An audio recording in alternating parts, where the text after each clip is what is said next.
it's scary, but like I was starting to get some more clients, and then like at some point you're just like, all right, I'm spending my time helping this person make money. Yeah. Like imagine if I was like, this 20 hours that I was putting here, what if I put that back into my company? What would happen? And it's crazy. The minute that I took that step, it's like the universe was like, all right, finally. Like, yeah.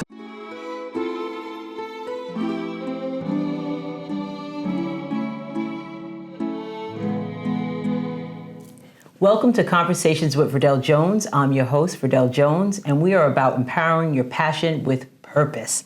Thank you so much for joining us. Our guest today is actively empowering his passion with purpose.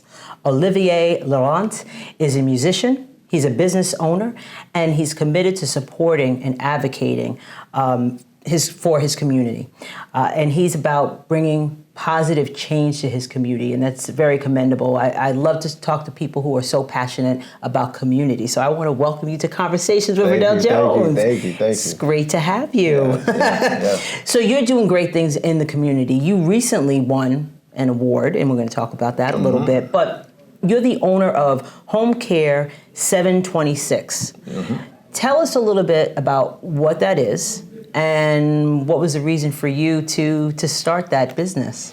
Okay, so HomeKit 726 is a company that we specialize in helping people transition out of the nursing home. So when you come out the nursing home, you've been in a nursing home for a while. There might be skills that you've kind of, you might have had. You don't have the same skills anymore. You might have lost it a little bit, like budgeting your income.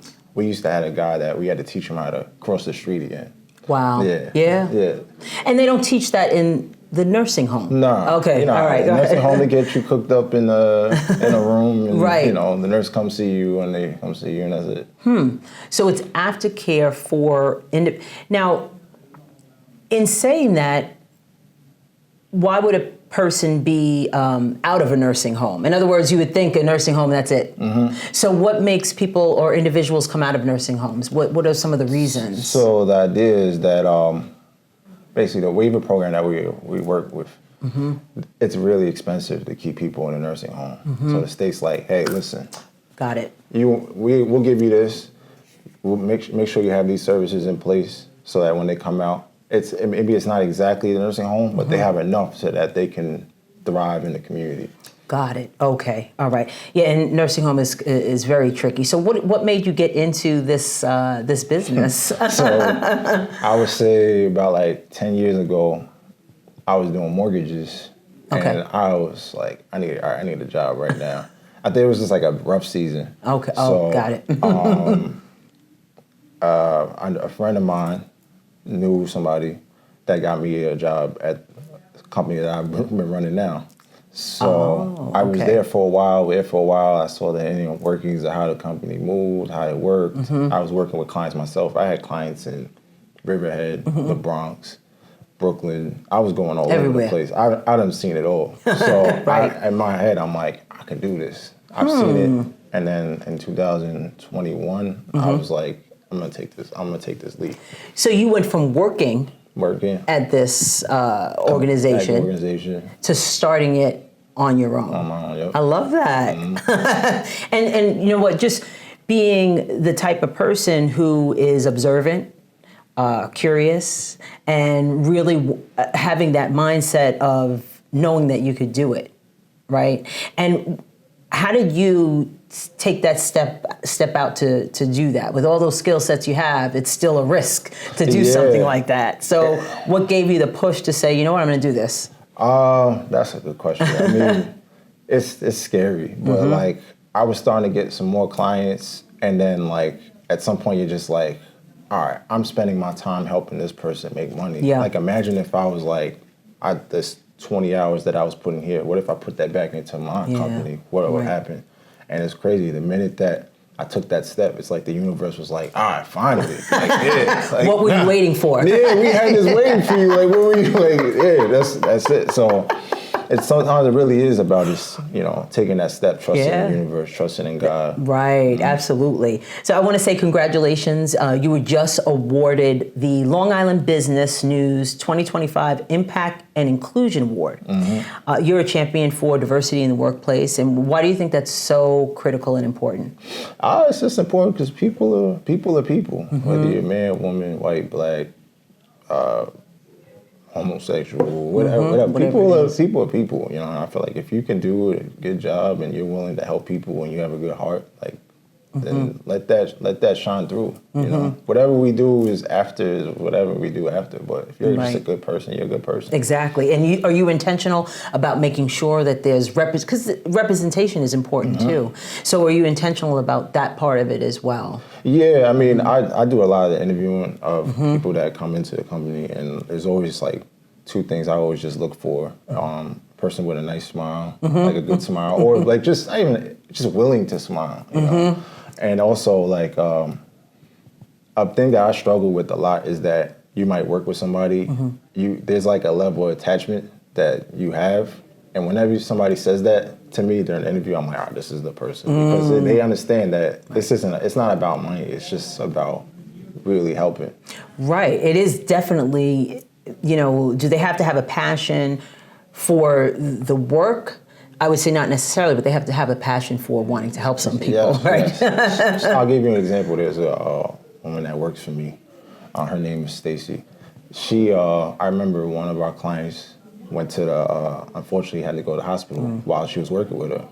Now, she stayed with her at the hospital from 6 p.m. and left at 3 in the morning. Oh my goodness. She didn't get paid for that. Wow. She didn't get paid for that or anything like that. But she just did that because just the goodness of her heart. She cared. Yeah, exactly. Yeah. That's what I always want my company to represent versus, somebody be like, I'm not getting paid for that. So listen, call me when you get out the house. You're on your own. Yeah.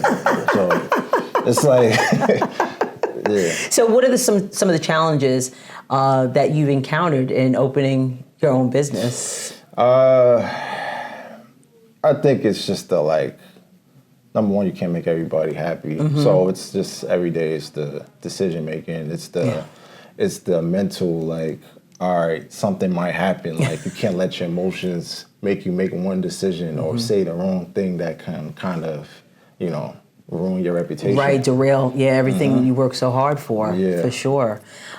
So besides being a business owner, you are also a dope musician. Thank you. Thank you. Where did the love of music come from? So my dad is notorious, if you know him, for having people over Fridays, Saturdays, and Sundays at the house.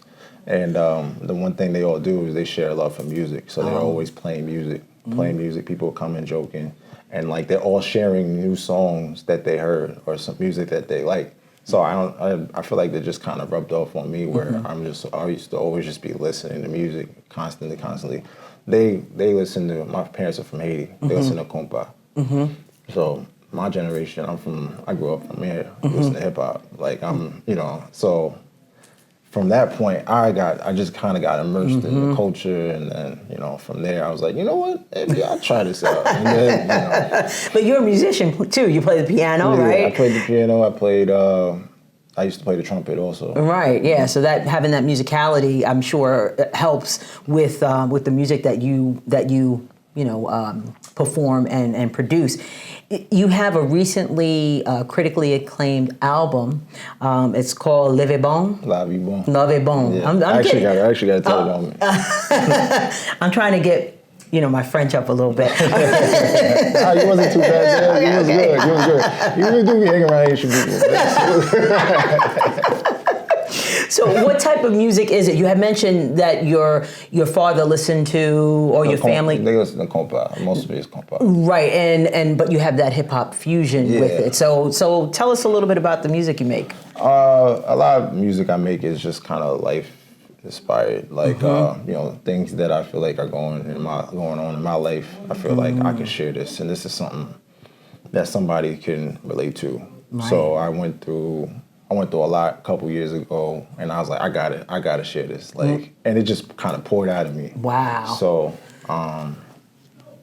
that's just really it. Like, you know, similar to how you're doing. You're sharing, you're helping people share their stories. That's so right. I think that the music, I'm like, yeah, here's my story. I hope somebody can take this and kind of. That's powerful. That's I listen to, you know, songs from back in the day that have inspired me, songs that, you know, encourage me, songs that make me think, something that I can relate to. So it's powerful that you use your talent in that way. Yeah, it's greatly appreciated. So how can people get in touch with you? How can they find out about and get your album? And how can they also, if they're in need of the services you provide, how can they get in touch with you with that? All right. In regards Right to, in there.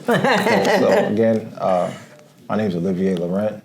You can, if you're looking to get the services that we provide at HomeKit 726, you can go to www.720 spelled out, and then the number 6.com. And in regards to the album, the album is on all DSPs, Apple Music, Spotify, Tidal, wherever you listen to music. If you just type in Lavi Bon, LAVIBON, and my name should pop up. And you know, give it a listen, man. It's good music right there. Olivier, thank you so much for being a guest on Conversations with Verdel Jones. The work that you do in helping people transition is so important and so needed, and help them navigating through that is just because the healthcare system is daunting for a lot of people. It is. So I want to thank you for that. And you all need to pick up Lavi Bon, Lavi Bon, wherever you get your music. Make sure you pick that up. And if you need the resources that they provide, 726, make sure you do that too. I want to thank everybody for watching Conversations with Verdel Jones. Make sure you like, share, and comment and subscribe so you don't miss an episode.